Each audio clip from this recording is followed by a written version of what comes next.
కాసేపట్లో ప్రగతి భవన్ లో కేబినెట్ భేటీ ప్రారంభం కాబోతోంది. అసెంబ్లీ వాయిదా తర్వాత మంత్రులంతా ప్రగతి భవన్ కు చేరుకుంటున్నారు. గిరిజనులు, ముస్లింలకు 12% రిజర్వేషన్లు, ఎస్సీ ఎస్టీ అభివృద్ధికి పటిష్ట చర్యలు, ప్రైవేట్ హాస్పిటళ్ల దూకుడుకు బ్రేకులు ఈ అంశాల ఎజెండాగా ఇవాళ రాష్ట్ర మంత్రివర్గ సమావేశం జరగనుంది. అసెంబ్లీలో అనుసరించాల్సిన వ్యూహాలపైన మంత్రులతో డిస్కస్ చేయనున్నారు సీఎం. అలాగే భూదాన్ చట్టం తెచ్చే విషయంపై కూడా మంత్రులు చర్చించనున్నారు.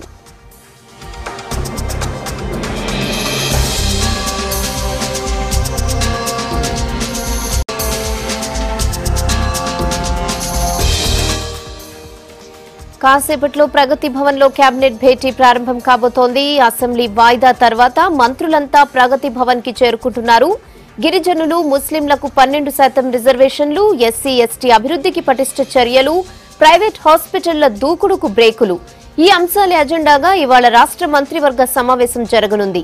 అసెంబ్లీలో అనుసరించాల్సిన వ్యూహాలపైన మంత్రులతో డిస్కస్ చేయనున్నారు సీఎం. అలాగే భూదాన్ చట్టం తెచ్చే విషయంపై కూడా మంత్రులు చర్చించనున్నారు.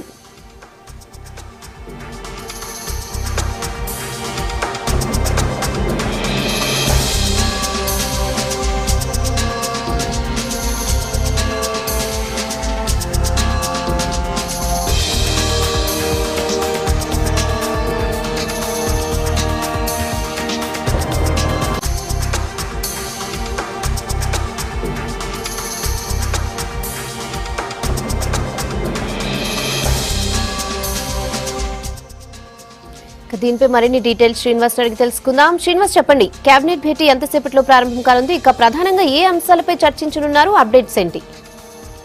కేబినెట్ వాస్తవానికి 5 గంటలకి ప్రారంభం కావాలి. అసెంబ్లీ సమావేశాల నేపథ్యంలో కొంత ఆలస్యంగా ప్రారంభమయ్యే అవకాశాలు ఉన్నాయి. అధికారులు చెప్తున్నటువంటి ప్రకారం 7 గంటలకు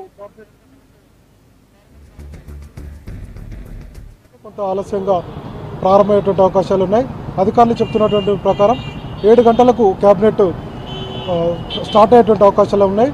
ఈరోజు జరిగేటువంటి క్యాబినెట్లో ప్రధానంగా 3 నుంచి 4 అంశాలు ప్రధాన ఎజెండాగా ఈ సమావేశము జరుగుతుంది. ముఖ్యంగా రిజర్వేషన్లకు సంబంధించి, అంటే ముస్లింలు, గిరిజనుల రిజర్వేషన్లకు సంబంధించి టీఆర్ఎస్ పార్టీ అధికారంలోకి వచ్చేటప్పుడు మేనిఫెస్టోలో ఈ అంశాన్ని పేర్కొంది. కాబట్టి ఆయా గిరిజనులు కావచ్చు, అదేవిధంగా ముస్లింలు కూడా కావచ్చు, రాష్ట్ర ప్రభుత్వాన్ని రిజర్వేషన్ల పెంపుకు సంబంధించి ఎప్పుడు ఇది రిజర్వేషన్లు పెంచుతున్నారన్నటువంటి అభిప్రాయం కూడా వ్యక్తమవుతుంది. కాబట్టి గతంలో అంటే ఎన్నికలకు ముందు ఇచ్చినటువంటి వాగ్దానాన్ని నెరవేర్చేందుకు రాష్ట్ర ప్రభుత్వం ప్రయత్నాలు చేస్తున్నట్టుగా మనం అర్థం చేసుకోవచ్చు.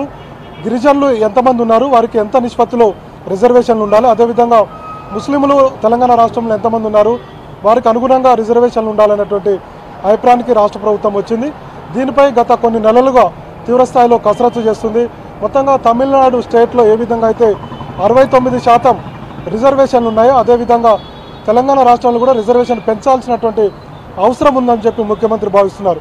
దీనిలో భాగంగానే గిరిజనులకు, ముస్లింలకు 12% రిజర్వేషన్లను పెంచాలన్నటువంటి నిర్ణయానికి ప్రభుత్వం వచ్చింది. ఈరోజు జరిగేటువంటి కేబినెట్ సమావేశంలో ప్రధానంగా ఈ 2 అంశాల మీద కూలంకషంగా కేబినెట్ చర్చించనున్నట్లు మనకున్నటువంటి సమాచారం. ఈ 2-3 రోజుల్లో, అంటే ఈరోజు కేబినెట్ ఆమోదం పొందిన తర్వాత 2-3 రోజుల్లో దీనిపై ఒక నిర్ణయం, అంటే అసెంబ్లీలో దీనిపై ఒక తీర్మానం చేయాలని చెప్పి ప్రభుత్వము భావిస్తుంది. కాబట్టి దీనికి సంబంధించి ఈరోజు కేబినెట్లో చర్చించి దీనికి ఆమోదం పొందిన తర్వాత అసెంబ్లీలో తీర్మానం చేసి కేంద్రానికి పంపించాలన్నటువంటి అభిప్రాయానికి రాష్ట్ర ప్రభుత్వం వచ్చింది. కాబట్టి ఈరోజు జరిగేటువంటి సమావేశంలో ఈ అంశం కూడా ప్రధాన ఎజెండాగా ఈ కేబినెట్ సమావేశం జరుగుతుంది. మరొక అంశం ఏంటంటే, అంటే లీగల్గా ఎలాంటి సమస్యలు రాకుండా చూడాలని చెప్పి ప్రభుత్వం భావిస్తుంది. ఎందుకంటే తమిళనాడు స్టేట్లో కూడా 69% రిజర్వేషన్లు అమలవుతుంది. మన స్టేట్లో మాత్రం 50% మాత్రమే ఉంది. 50% మించొద్దని చెప్పి కోర్టులు చెప్తున్నాయి.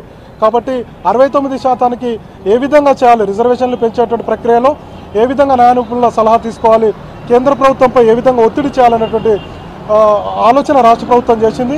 మొత్తంగా ఈ 2-3 రోజుల్లో ఈ సమావేశాల్లోనే రిజర్వేషన్ల పెంపుకు సంబంధించి అసెంబ్లీలో తీర్మానం చేసిన తర్వాత కేంద్రానికి పంపిస్తారు. 9వ షెడ్యూల్లో ఈ అంశాన్ని చేర్చాలి, అంటే రిజర్వేషన్ల పెంపుకు సంబంధించినటువంటి అంశాన్ని చేర్చాలన్నటువంటి కేంద్ర ప్రభుత్వంపై ఒత్తిడి తీసుకొస్తుంది. కేంద్రం నిర్ణయానికి ఈ రిజర్వేషన్లకు సంబంధించి పెంపు అంశం వదిలేసేటువంటి అవకాశం ఉంది. మరోవైపు ఎవరు కూడా కోర్టుకు వెళ్ళినప్పటికీ, అంటే మన రాష్ట్రంలో 50% రిజర్వేషన్లు మించొద్దని చెప్పి కోర్టు తీర్పులు ఉన్నాయి. కాబట్టి మరొకరు కోర్టుకు వెళ్తే కనుక ఏ విధంగా న్యాయంగా ఎదుర్కోవాలి అనేటువంటి అంశాల మీద కూడా ఇదివరకే రాష్ట్ర ప్రభుత్వం చర్చించింది. కాబట్టి ఈరోజు జరిగేటువంటి క్యాబినెట్లో రిజర్వేషన్ల పెంపుకు సంబంధించినటువంటి అంశంపై ఆమోదం తెలిపేటువంటి అవకాశాలు ఉన్నాయి. ఇక మరొక అంశం భూములకు సంబంధించి బోర్డుకు సంబంధించి ఇప్పటికే రాష్ట్ర ప్రభుత్వం దీన్ని రద్దు చేసింది. అధికారులు చెప్తున్నటువంటి ప్రకారం 1,60,000 ఎకరాల వరకు భూములు ఉన్నాయని చెప్పి రాష్ట్రంలో రెవెన్యూ అధికారులు చెప్తున్నటువంటి మాట. కాబట్టి వీటన్నింటినీ రక్షించుకోవాల్సినటువంటి బాధ్యత ప్రభుత్వంపై ఉంది. ఇప్పటికే దీని మీద అధికారుల ద్వారా కమిటీ వేశారు. కమిటీ కూడా ప్రభుత్వానికి నివేదిక ఇచ్చింది. కాబట్టి దీనికి సంబంధించి ఒక చట్టం చేయాలి. ఎవరెవరు ఆక్రమించుకున్నారు ఈ భూములను, ఎక్కడెక్కడ ఉన్నాయన్నటువంటి విషయాల మీద ఒక అయోధ్య నగర్ ప్రాంతాల్లో కూడా చాలా చోట్ల 100 ఎకరాలు కబ్జా అయినాయని చెప్పి రాష్ట్ర ప్రభుత్వానికి నివేదికలు వచ్చాయి. కాబట్టి ఈ అంశంపై ఒక చట్టం చేస్తే బాగుంటుంది అన్నటువంటి ఆలోచనకు ప్రభుత్వం వచ్చింది. కాబట్టి ఈ అసెంబ్లీ సమావేశాల్లోనే దీనికి సంబంధించినటువంటి చట్ట సవరణకు ఒక బిల్లు పెట్టేటువంటి అవకాశం ఉంది. ఇక దీని తర్వాత సప్లాన్కి సంబంధించి ఎస్సీ సప్లాన్కి సంబంధించి ఎస్సీ సప్లాన్ రద్దయింది. ఎస్సీ డెవలప్మెంట్ నిధులు అదేవిధంగా ఎస్టీ డెవలప్మెంట్ నిధి ఈ 2 అంశాలు మాత్రమే ఉన్నాయి. ఎందుకంటే కేంద్ర ప్రభుత్వం ఇచ్చినటువంటి ఆదేశాల అనుగుణంగా ఈసారి బడ్జెట్లో నాన్ ప్లాన్ బడ్జెట్ కూడా లేదు. కాబట్టి కేంద్ర ప్రభుత్వం ఇచ్చినటువంటి మార్గదర్శకాలకు అనుగుణంగా ఎస్సీ ఎస్టీకి సంబంధించినటువంటి నిధుల కేటాయింపు అంటే నాన్ సప్లాన్ లేదు. కాబట్టి ఆ కేటాయింపులు కూడా ఎస్సీ డెవలప్మెంట్ నిధి అదేవిధంగా ఎస్టీ డెవలప్మెంట్ నిధులు ఈ పద్ధతుల కింద చేర్చాల్సినటువంటి అవసరం ఉంది. కాబట్టి ఈ నిధులను ఎస్సీ ఎస్టీల సంక్షేమ కార్యక్రమాలకే అమలు చేయాలనేటువంటి ఆలోచన ప్రభుత్వం చేస్తుంది. గత కాంగ్రెస్ పార్టీ హయాంలో ఈ ఎస్సీ ఎస్టీ సప్లాన్ సంబంధించి చట్టం తీసుకొచ్చారు. ఇప్పటివరకు కూడా ఈ ప్రభుత్వం కూడా అమలవుతుంది. ఈ నిధులను ఖచ్చితంగా వారి సంక్షేమ కార్యక్రమాలకు అమలు చేయాలి. కాబట్టి ఒకవేళ నిధులు ఖర్చు కాకపోతే ఏ విధంగా వాటిని వచ్చేటువంటి బడ్జెట్కు క్యారీ ఫార్వర్డ్ చేయడం అంటే ఆ నిధులను వచ్చేటువంటి బడ్జెట్కు మళ్లించాలనేటువంటి ఒక అభిప్రాయంతో ప్రభుత్వం దీనికి సంబంధించి ఒక చట్ట సవరణ చేసేటువంటి అవకాశాలు ఉన్నాయి. మరోవైపు అధికారులు ఎస్సీ ఎస్టీ సప్లాన్కు అంటే ఎస్సీ ఎస్టీ నిధులకు సంబంధించి అధికారులు కనుక ఒకవేళ ఖర్చు చేయకపోతే వారి సంక్షేమానికి వారి మీద కూడా చర్యలు తీసుకున్నటువంటి ప్రయత్నాలు ప్రభుత్వం చేస్తుంది. కాబట్టి ఈరోజు జరిగేటువంటి క్యాబినెట్లో ఈ అంశంపై కూడా చర్చ జరిగేటువంటి అవకాశం ఉంది. మొత్తంగా ఈరోజు జరిగేటువంటి క్యాబినెట్లో 4 అంశాలు ప్రధాన ఎజెండాగా ఉండబోతున్నాయి. ఒకటి గిరిజనులు ముస్లింల రిజర్వేషన్లకు పంపుకు సంబంధించినటువంటి అంశం కావచ్చు, ఎస్సీ ఎస్టీ అభివృద్ధి నిధులకు సంబంధించినటువంటి అంశం, అదేవిధంగా భూముల పరిరక్షణకు ఒక చట్ట సవరణ తీసుకురావాలని ప్రభుత్వం భావిస్తుంది. మరొక వైపు ఆసుపత్రుల నియంత్రణకు ఇష్టారాజ్యంగా ఆయా ప్రైవేట్ ఆసుపత్రుల్లో కూడా ఆపరేషన్లు చేస్తున్నారు. కాబట్టి దాని మీద కూడా ఒక నియంత్రణ ఉండాలని చెప్పి ప్రభుత్వం భావిస్తుంది.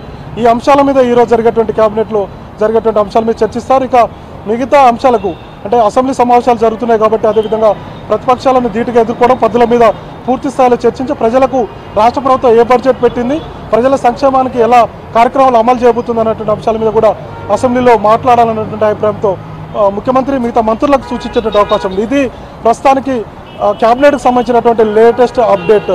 రానా. Okay Srinivas, thanks for the updates.